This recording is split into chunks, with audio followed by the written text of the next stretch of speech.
Hello guys, I'm Karen and welcome back to my channel.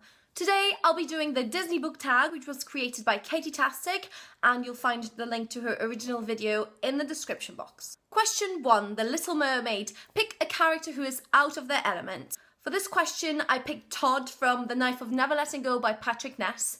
Now, Todd is used to hearing the thoughts of everybody around him, so when he meets a girl whose thoughts he cannot hear, he's a bit spooked, to be honest. What I really liked about this book is that throughout the book, Todd gets more and more comfortable with being around the girl and not being able to hear anybody else's thoughts. And he goes from complete fear to action. He becomes a bit of a hero at the end even. Question 2, Cinderella. Pick a character that undergoes an enormous transformation. For this question, I picked Darrow from Red Rising. He not only has a massive physical transformation, but he also has this mental transformation. He becomes more and more involved into the lives of the people around him and of course of the new people he meets as well.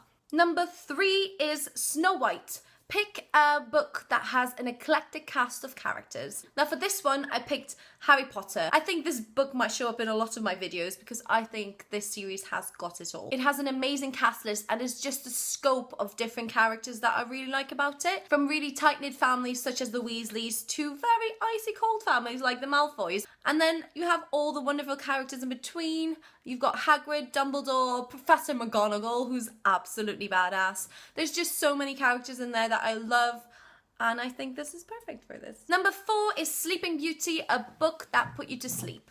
Now, I'm gonna get a lot of hate for this, but I picked The Lord of the Rings. Please don't hate me. Please don't. Now, I enjoyed this book overall, but I really had difficulty getting through the Fellowship of the Ring. You're reading, they're in the woods. 200 pages later, they're still in the woods, and it was so hard to get through. I just found it really difficult. I think it also didn't help that I read this when I was about 16 and I read it in the Dutch translation, so maybe something got lost in translation there. I don't know. I know I should probably try again, but for now, this is my answer. Number 5 is The Lion King. Pick a character that has a traumatic childhood experience. Now there's a lot of characters to pick from. So many characters in books have traumatic childhood experiences, but I chose Cress from Cress. There's many reasons for this, but I mean, you know, being set to be executed and then being banished to a satellite to spend all of your youth in solitude doesn't exactly equate to a walk in the park in my opinion. However, Cress deals with it really well, so that's why she's my pick for this question. Number 6 is Beauty and the Beast. Pick a beast of a book that intimidated you but that you loved in the end. And for this one, I picked Words of Radiance by Brandon Sanderson. Now this is probably the biggest book I've ever owned. I mean, look at it. It is huge. It has like 1,080 pages or something. And they actually usually publish this in 2 volumes, part 1 and part 2.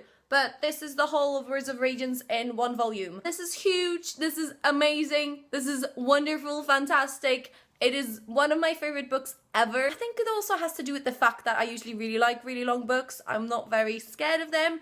But for this one, I'm just like, that's huge. What really helps though is that Brandon Sanderson is an amazing writer. He makes this kind of flyby for me. I think I read this in like a week. I know. It's quite crazy. Number 7 is Aladdin, a character that gets their wish granted for better or for worse. And for this one, I picked Kate from Vengeance Road. Also, this is very light compared to the massive tome I had in my hand just earlier. But yeah, vengeance isn't that easy, it turns out. So this is why I picked it. I like that it's not that easy and as straightforward as we would think in the beginning. Number 8 is Mulan. Pick a character who pretends to be something they're not. And for this one, I picked Prof from Steelheart by Brandon Sanderson. I know, 2 Brandon Sandersons in 1 tag.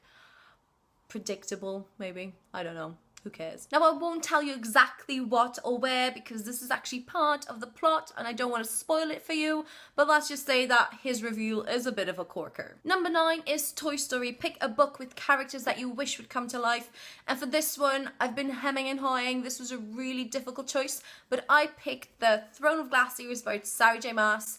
Now this world isn't the easiest, it's quite dangerous, but I feel like these characters are amazing. They really are. Plus, Aylin and her gang are totally my squad goals. Like, just let me join, guys.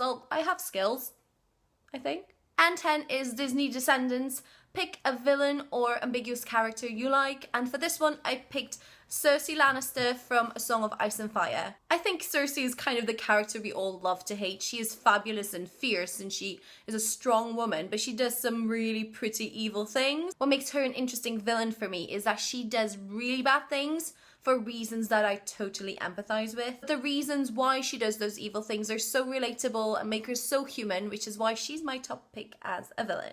So those are my picks for the Disney book tag. I think most people have done this tag already, but if you haven't, I tag you. I would also really like to know who your favourite villain is, because I love villains and my favourite Disney villain is Ursula, FYI. Leave me a comment down below, don't forget to subscribe, and I'll talk to you guys very soon. Bye!